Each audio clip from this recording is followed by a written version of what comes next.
போற்றி எந்நாட்டவர்க்கம் மெரிவா போற்றி ஐந்து கரத்தனை ஆணை முகத்தினை இந்தின் இளம்பெறை ஏற்றினை நந்தி மகந்தனை ஞான கொழுந்தனை புந்தியில் வைத்து அடி போற்றுகின்றன. நவசக்தி ஜோதிட குழு நடத்தும் பரசுராமர் ஜெயந்தி அப்படிங்கிற ஒரு மிகப்பெரிய ஜெயந்தி விழாவை நவசக்தி ஜோதிட குழு வருகின்ற கார்த்திகை மாதம் 19ஆம் தேதி இரவு வெள்ளிக்கிழமை இரவு தொடங்கி சனிக்கிழமை அந்த யாக பூஜை நடைபெறுகிறது. ஆங்கில தேதி 5/12/2025, அதாவது வெள்ளிக்கிழமை அதிகாலை 5 மணிக்கு தொடங்கி யாக பூஜை நடைபெற்று சனிக்கிழமை 20ஆம் தேதி கருத்தரங்கம் நடைபெறும் என்பதை இந்த நேரத்தில் தெரிந்து கொள்ள உங்களுக்கு இது ஒரு செய்தி. மேலும் இந்த பரசுராமர் ஜெயந்தியினுடைய நோக்கம் என்ன, அந்த நாளினுடைய சிறப்பு என்ன, அன்று என்ன செய்யப்படுகிறது, அது யாராருக்கு எல்லாம் நல்ல பலனை தரும், தோஷங்கள் அகலும் என்பதை பற்றிய செய்திதான் இந்த சொற்பொழிவு. முதல்ல பரசுராமர் அப்படிங்கிறத யாருன்னு தெரிஞ்சுக்கிறோம். அவருக்கு ஏன் நாம் விழா எடுக்கணும் அப்படிங்கிறத நாம் தெரிஞ்சுக்கணும். எல்லாரும் இப்போ பொதுவாக பரசுராமர் சேத்திரம்னு சொல்கிறோம். பட் ஆனால் அந்த ஜெயந்தியை கிருஷ்ண ஜெயந்தி எல்லாரும் கொண்டாடுறோம். ஏன் பரசுராமர் ஜெயந்தி கொண்டாடலை? அவதாரம் கிருஷ்ணனுடைய, அதாவது பெருமாளினுடைய அவதாரத்தில் ஒரு அவதாரம் தானே பரசுராமர் அவதாரம். கிருஷ்ண ஜெயந்திக்கு அரசே விடுமுறை விடுது. ஆனால் மற்ற அந்த அவதாரத்துக்கெல்லாம் எந்த ஒரு இதுவும் இல்லை.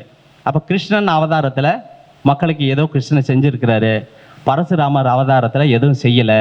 அதனால் அவருக்கு விழா எடுப்பதில் நாம் அக்கறை செலுத்தவில்லை. அதுதானே உண்மை. சரி, அப்போ அதை தெரிஞ்சுக்கிட்டால் அதுக்கான விழா எடுக்கலாம்ல, அதுக்கான முயற்சி செய்யலாம்ல. அவருடைய ஹிஸ்ட்ரி என்னன்னு நான் ஆன்லைன் அஸ்ட்ரோ டிவியில் பேசியிருக்கேன், பரசுராமர் ஜெயந்தி அப்படின்னு. ஏன்னா இப்போ முழுசாக அதை சொல்ல முடியாது அவருடைய ஹிஸ்ட்ரியை. பட் ஆனால் அந்த விழா எடுக்கிறதுக்கான காரணம் என்ன அப்படிங்கிறத நாம் செஞ்சுக்கோம். இந்த பரசுராமர் அவதாரத்தினுடைய நோக்கம் அப்படிங்கிறத முதல்ல தெரிஞ்சுக்கணும். அவர் ஒரு பிராமண குலத்தை சேர்ந்தவர். ஆனால் சத்திரியன் மாதிரி அவர் வாள் எடுத்து சண்டை போட்டார். அவரை ஜெயிக்க முடிந்தவர்கள் யாரும் இல்லை என்பது எல்லாத்துக்கும் தெரியும். அதே போல் ஈசனிடம் நெடுகாலம் தவம் இருந்து அவர் பரசு என்று கோடரி பெற்றதால் அவர் ராமர் பெயரிலிருந்து பரசுராமரை சேர்த்து கொண்டார் அப்படிங்கிறத நமக்கும் தெரியும். ஆனால் இதில் இன்னொரு கர்மம் வினைகள் அகழ்வதற்கு இந்த பரசுராமர் ஜெயந்தியை எப்படி கொண்டாடினால் நாம் கர்ம வினையிலிருந்து விடுபட முடியும் அப்படிங்கிறது தான் இந்த பரசுராமனுடைய ஜெயந்தியினுடைய நோக்கம். ஒருவருக்கு ஆற்றல், எனர்ஜி, பொருளாதாரம், அதிகார பதவி இது இருந்தால் அவர்கிட்ட கர்மா அப்படின்னு ஏதாச்சும் இருக்குமா? அவர் நினைச்சதை சாதிக்க முடியும். அப்படி ஒன்று இருந்ததுனால தான் அவர் 21 முறை திக்விஜயம் சென்று சத்திரிய வம்சத்தில் உள்ள அத்தனை வம்சத்தையும் அழித்தார். அடுத்த வம்சமே எதுவும் வரக்கூடாதுன்னு 21 தலைமுறை, ஒரு தலைமுறை 2 தலைமுறை. இதெல்லாம் எதுக்கு காரணம் அப்படின்னா, கார்த்திய வீரிய அர்ஜுனன்னு சொல்லி மிகப்பெரிய ஒரு ஆற்றல் கொண்ட ஒரு அரசன். அவனுடைய வரலாறுலாம் நீங்கள் படிக்கணும். அவனுக்கு பிறக்கும்போது கையில், ஆனால் அவன் வரம் வாங்கி அவனுக்கு 1000 கைகள். அவனை ஜெயிக்க யாராலையும் முடியாது அப்படிங்கிற ஒரு ஆற்றல் கொண்ட கார்த்திய வீரிய அர்ஜுனையே பரசுராமர் வெற்றி கொண்டார். அப்படின்னா இவருக்கு எவ்வளோ ஆற்றல் இருக்கும்? சரி, இதில் ஜெயந்தி கொண்டாடுறதுக்கு காரணம் என்னன்னா, பிறப்பால் மாறி பிறந்த ஒரு வம்சத்தையே மாறி பிறக்கவன். அதாவது யாகம் பண்ணி அந்த யாகத்தினுடைய உருண்டையை தன்னுடைய மாமியாருக்கு மகளுக்கு தன்னுடைய மனைவிக்கும் கொண்டு வந்து கொடுக்குறார். இதை நீ சாப்பிடு, உங்க அம்மாவுக்கு இதை கொடு அப்படின்னு. தன்னுடைய மாமியார் என்ன பண்ணிடுறாங்க அப்படின்னா, உனக்கு அதாவது உங்களுக்கு பிறக்க வேண்டிய குழந்தை நல்ல குழந்தையா பிறக்க வேண்டும் அப்படின்னு சொல்லி அதீதமாக கவனம் செலுத்தி உன்னுடைய கணவர் யாகம் அதிகமாக பண்ணியிருப்பாரு, எனக்கு கம்மியாக தான் பண்ணியிருப்பாரு அப்படின்னு இவருடைய மாமியார் நினைச்சு அந்த கொண்டு வந்த கவலை உணவு அந்த உணவை அந்த அம்மா மாத்திடுச்சு.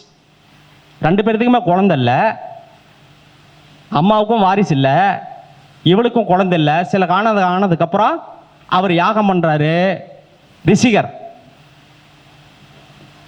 அப்போ பண்ணும்போது அந்த உணவு மாறுறதுனால சத்ருனியா பிறக்க வேண்டியவன் குரு வம்சத்தில் பிறக்கிறான். குரு வம்சத்தில் பிறந்தவன் சத்திரிய வம்சத்தில் பிறக்கிறான். இளம் மாறி இருக்குது, குலம் மாறுது.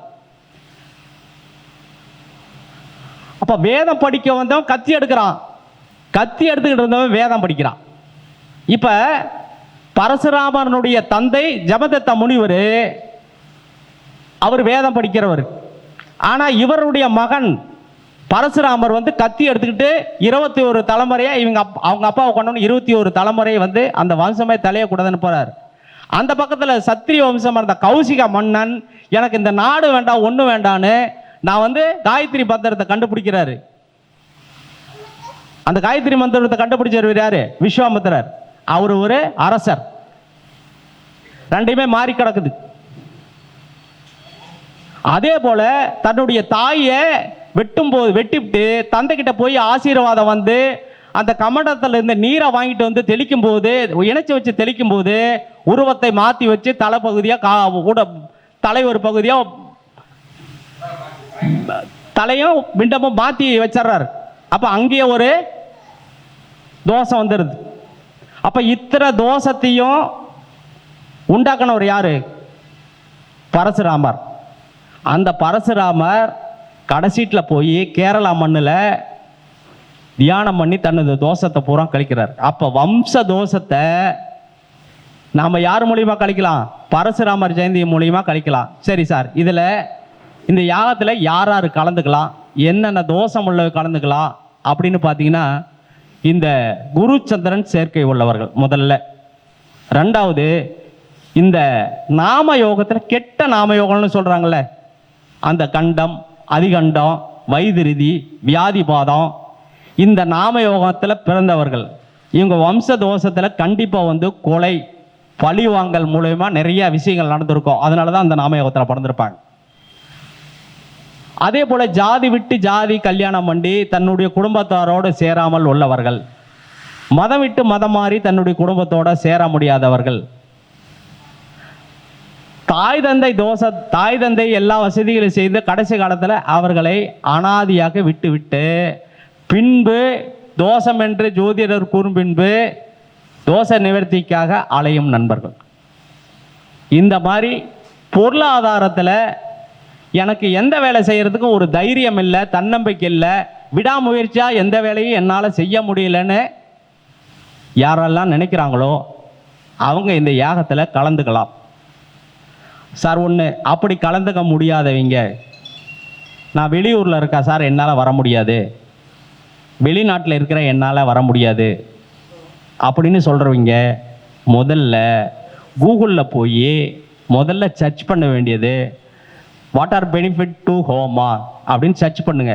வித் தமிழ்னு போடுங்க. அந்த யாகத்தினுடைய பயன் என்னன்னு தெரியும். ஒரு இடத்துல இருந்து அந்த யாகம் பண்ணி சொல்லக்கூடியது நேரடியாக எங்கே இருக்காங்களோ அங்கே போய் சேரும் அப்படின்னு சயின்ஸே சொல்லுது. நான் சொல்லலை, இங்கே கூகுளில் சர்ச் பண்ணி பார்த்துக்கேன். அதுக்கப்புறமா அதெல்லாம் பார்த்துட்டு அதுக்கப்புறமா இன்னொரு விஷயத்தையும் சொல்கிறேன். நான் அனுமன் ஜெயந்தின்னு ஒன்று இருக்குது, அது நமக்கு எல்லாத்துக்கும் தெரியும் இல்லையா? இந்த அனுமனுடைய விஷயத்தில் நம்ம ஒரு விஷயத்தை பிறந்துக்கணும். அதாவது நமக்கு கதை சொல்லியிருப்பாங்க, அனுமான் போய் சூரியனை முழுங்கினாரு அப்படின்னு. இந்த கதை நமக்கு எல்லாத்துக்கும் தெரியல, தெரியுமா தெரியாதா? அனுமானுக்கு இன்னொரு பேர் உண்டு. என்ன பேர் தெரியுமா? இந்தியில் ஒரு பேர் பஜ்ரங்க பலின்னு பேர். அனுமருக்கு பஜ்ரங்க பலி அப்படின்னு பேர். சரி, அந்த பேர் வந்ததுக்கான காரணம் என்ன அப்படின்னா, இந்த அனுமான் போய் சூரியனை முழுங்கிட்டார். தேவர்கள் எல்லாம் போய் இந்திரன்கிட்ட சொல்லும்போது இந்திரன் தன்னுடைய வஜ்ராயத்தால அனுமனுடைய தாடையில அடிக்கிறார். அனுமனுக்கு தாடை உடைந்து விடுகிறது. அந்த தாடைக்கு பேரு வஜ்ரம் அப்படின்னு பேரு, வஜ்ரம். அப்ப சூரியனை அவர் வெளியே விட்டுறார். அதே போல அந்த சூழ்நிலை நடந்ததுக்கு பின்னாடி இந்த செய்தி வாயு பகவானுக்கு போகுது. இப்ப என் பையனை நீங்க இந்த மாதிரி பண்ணிட்டியா, அப்ப அவருக்கு இருக்கிற பவரை என்ன, காத்து. அப்ப நான் எல்லாத்தையும் சுருட்டி என் கைகளை வச்சுக்கிறேன், காத்து யாருக்கும் இல்லை போங்க அப்படின்னு விட்டுட்டார். அப்போ உலகத்துல வெப்பம் அதிகமாகுது, யாராலையும் தாங்க முடியல. உடனே கம்ப்ளைண்ட் நேராக ஈஸ்வரன்ட்ட. உடனே ஈஸ்வரன்ட்ட போனதையும், சரி நீங்கள் பண்ணுறதெல்லாம் பண்ணிவிட்டு கடைசியில் சொல்கிறீங்கன்னு நான் என்ன சொல்கிறது அப்படின்னு அவர் கேட்டு சமாதானப்படுத்துகிறேன் அப்படின்னு.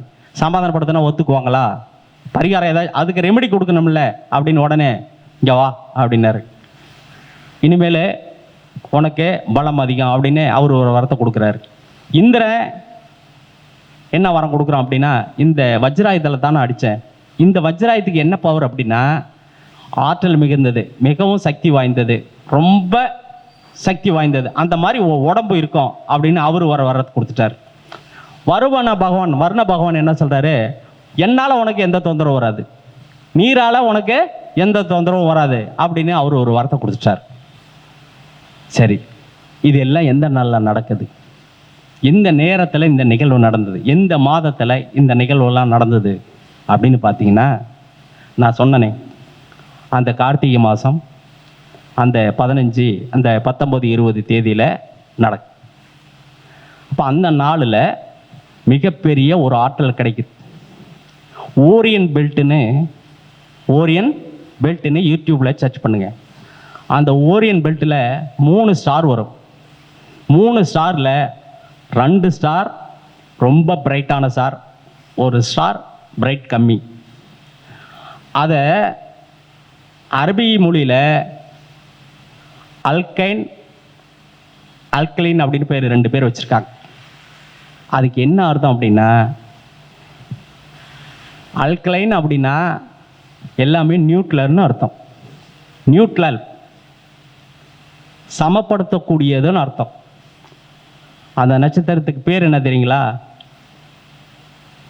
தமிழில் மிருகசீரிஷம். மிருகசீரிஷம். ஆஞ்சநேயருக்கு இன்னொரு பேர் ராமாயணத்தில் உண்டு, அது மிருகசீரிஷம்னு கம்பரே சொல்கிறார். அதே போல் அதற்கு அடுத்தாப்புல வரக்கூடிய நட்சத்திரம் என்னது, திருவாதிரை. அந்த திருவாதிரைக்கு இங்கிலீஷில் ஒரு பேர் உண்டு, ரெட் ஜெயண்ட், ஒளிரும், அதாவது இளஞ்சூரியன்னு பேர். இப்போ நம்ம ஒரு திரைப்பட தயாரிப்பாளர் ஒருத்தர் வச்சிருக்காருல்ல, ரெட் ஜெயண்ட், அது திருவாதிரையினுடைய நட்சத்திரம். சரி, இதுக்கு இன்னொரு பேர் கிரேக்கர்கள் என்ன பேர் வச்சிருக்காங்க தெரியுமா,